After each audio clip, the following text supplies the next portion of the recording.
दो पौधे, एक शमी का, एक बेलपत्र का।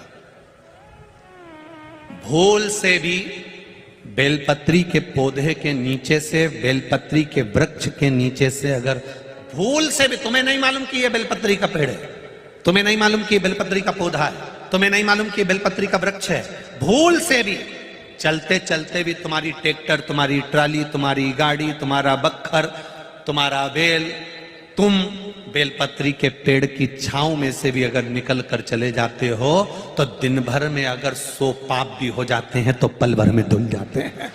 एक बेलपत्री के वृक्ष के नीचे से, एक बेलपत्री के वृक्ष की छांव से, एक बेलपत्री के वृक्ष की मात्र टहनी की छैया से हमारे कोटि कोटि पाप समाप्त हो जाते हैं।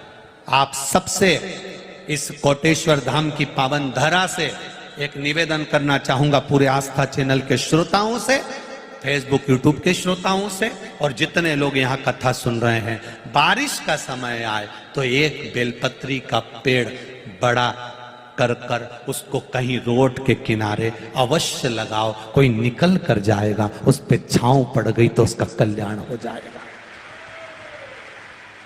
वृक्षारोपण में बेलपत्री का वृक्ष अवश्य लगाइए। 2 वृक्ष की छांव और 2 वृक्ष का दर्शन हमारे जीवन को सुख दे जाता है। एक बेलपत्री, दूसरा शमी का पौधा। शमी का वृक्ष तुम्हारे घर में बड़ा मत लगाओ, पर शमी का पौधा जब तक तुम्हारे इस हाथ की आकृति का रहे, उसमें से तुम पत्ती तोड़ो मत तोड़ो, उसमें से कुछ तोड़कर तुम शिव जी को चढ़ाओ मत चढ़ाओ, भले तुम बाहर जाकर टूटा हुआ लेकर आ जाओ, पर घर के बाहर, घर के कमरे में नहीं, हॉल में नहीं, घर के अंदर नहीं। तुम्हारा घर चारों तरफ से हो जाता है, 4 कमरे, हॉल, किचन, लेटरिन, बाथरूम सब पूर्ण कंप्लीट हो जाए, उसके बाद जो तुम्हारे जगह बचे, घर से जब तुम बाहर निकलो तो बाहर की ओर जाते समय, अगर तुम्हारे निकलते समय तुम्हारा सीधे हाथ की ओर अगर शमी का छोटा सा पौधा लगा है तो ये निश्चित है कि तुम जिंदगी में कभी किसी अदालती कोर्ट केस में, कभी प्रशासनिक आदि केस में, कभी किसी गलत जगह पर जिंदगी में नहीं फंस सकते, आप उससे बाहर ही निकल जाएंगे। एक शमी का छोटा सा पौधा भी, उसका स्पर्श, उसका दर्शन, उसमें चढ़ाया गया 1 लोटा जल। शमी 3 देवताओं को सबसे ज्यादा प्रिय है। पहला देवाधिदेव महादेव, दूसरा शनि महाराज, तीसरा श्री गणेश जी महाराज। श्री गणेश जी महाराज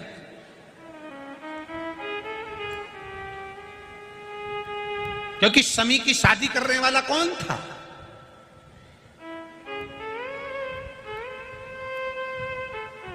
कौन इनको विवाह करे? अभी आगे आप कथा में सुनेंगे, शमी और मंदार की कथा जब आएगी, शमी और आकड़े के फूल की, सफेद फूल, नीला फूल, गुलाबी फूल आकड़े का जो होता है, मंदार का होता है, उसका वर्णन जब आएगा आप उसमें श्रवण करेंगे।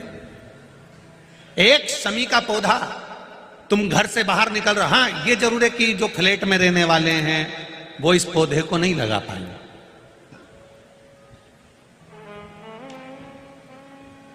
क्योंकि जब दरवाजे से निकलते हैं तो अंदर गच्ची होती है, गैलरी होती है, तो कैसे लगाएं घर के बाहर। हाँ, आप डायरेक्ट निकल रहे हैं और आपका पौधा घर के बाहर लगा हो तो बात दूसरी, छोटा सा गमले में, ज्यादा बड़ा नहीं, छोटा सा। ज्यादा बड़ा हो जाए तो उसको कहीं और लगवा दो, छोटा। घर से निकलते समय सीधे हाथ पर अगर शमी का पौधा, आप निकल रहे हैं और आपका राइट हैंड है, सीधा हाथ है, घर के बाहर शमी का पौधा है, प्रतिदिन का अगर आपका नियम बन गया कि शमी को देखकर घर से बाहर निकल रहे हो, जिंदगी में कभी कांटे तुम्हारे जीवन में आ ही नहीं सकते, कोई रोड़ा आएगा ही नहीं, बढ़ जाओ। यही रह गया। शमी में शनि भी है, शमी में गणेश भी और शमी में शिव भी है। कल एक कथा चल रही थी,